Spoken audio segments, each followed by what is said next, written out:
Hey guys, it's Tamara. Thank you so much for coming back to my channel. Welcome. Today I'm going to just be answering a question. So someone asked me a pretty interesting question, and the question was, what's the difference between bipolar disorder and borderline personality disorder? So I figured I would go ahead and draw those differences for you as an added video to our discussion. Okay, so let me go ahead and draw some differences and some similarities. Okay, so let's start with bipolar disorder. Bipolar disorder is considered a clinical mood disorder that is characterized by fluctuations in mood. Okay, so the fluctuations in mood would consist of being really happy and really full of energy and really energetic, and sometimes restless and irritable and easily angered and just explosive,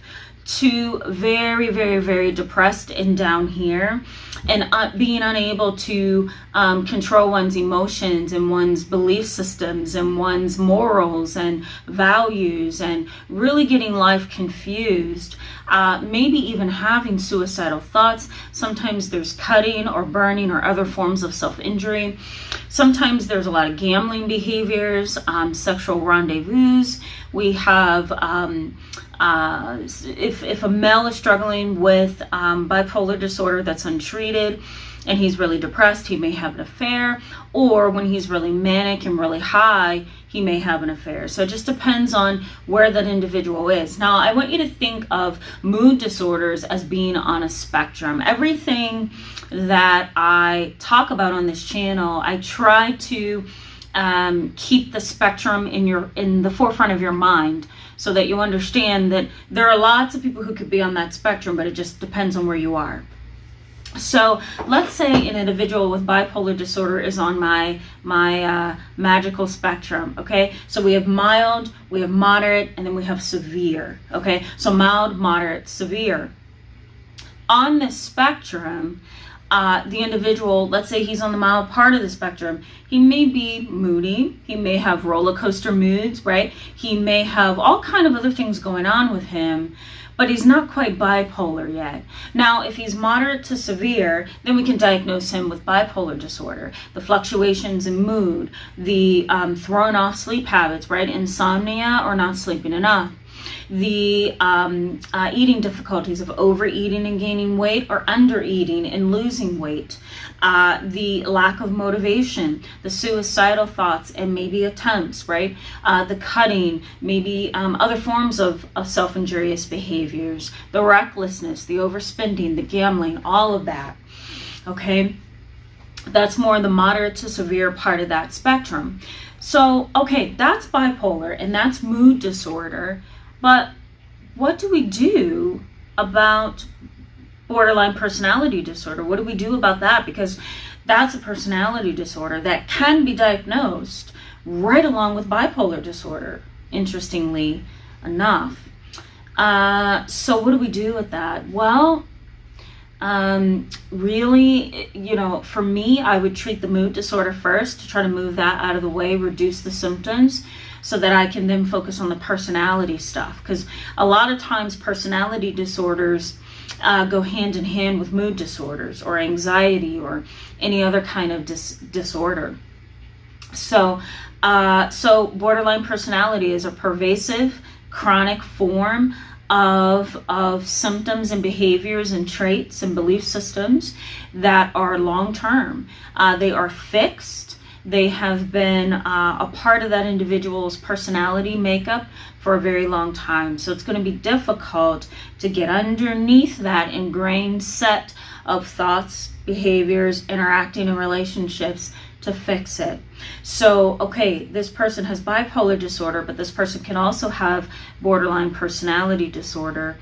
And so if we treat the bipolar traits, then we can start to deal with the borderline personality. So let me give you some typical symptoms of BPD. Well, we are looking at impulsivity, so an inability to stop oneself, an instant need for gratification, easily triggered and angered, almost explosive sometimes, really sensitive to emotional things, right? Emotional relationships, emotional thoughts, really strong and intense feelings. So having an inability to regulate that, to cope with it, to sit with it, to deal with it, to talk about it, to work through it, right? So that individual is almost really hypersensitive to emotional stimulation.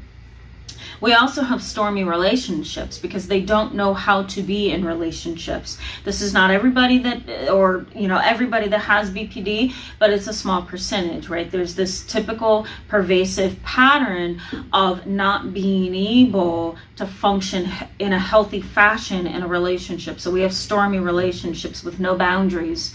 We have a lot of splitting, right? So one minute you're idolized, the next minute you're the devil. We also have manipulation and cunning behavior. Their emotions may seem histrionic. I'll talk about that up here in this video for you. Their emotional reactions may be histrionic, meaning that they're highly dramatic, right? They're just full force drama no matter what. And it can be really overwhelming to you and the individual with BPD. Then we also have an inability to regulate one's thoughts and feelings, so very impulsive. And so can you imagine what an individual is dealing with when they have a mood disorder and BPD? It's really hard to tell the difference because they are so close. It's really hard for psychologists to really split the two in the middle and say, okay, this is what you have and this is what you have. And that is why I think there's a high percentage of cases of BPD where bipolar disorder is not diagnosed, because it's either overlooked or misdiagnosed, or the doctor just doesn't diagnose you with that, or the therapist, because it's really hard to tease apart what's going on, okay? So what you'll typically see on your diagnosis, if you ever go to a therapist, a counselor, a psychiatrist, a hospital, and you ask for your records, if you have borderline personality disorder, you might see something like borderline personality disorder R/O. And what that means is borderline personality disorder rule out.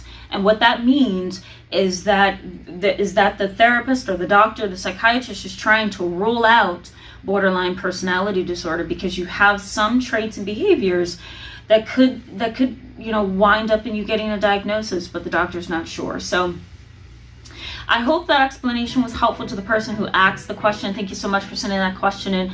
Great question, very complicated. We could actually spend a whole series on borderline personality and bipolar disorder in and of itself. So yeah, it's a pretty important topic. Thank you so much for that question. I will see you guys pretty soon with another video. We're going to jump back into our topics on Monday. So I'll see you then. Bye.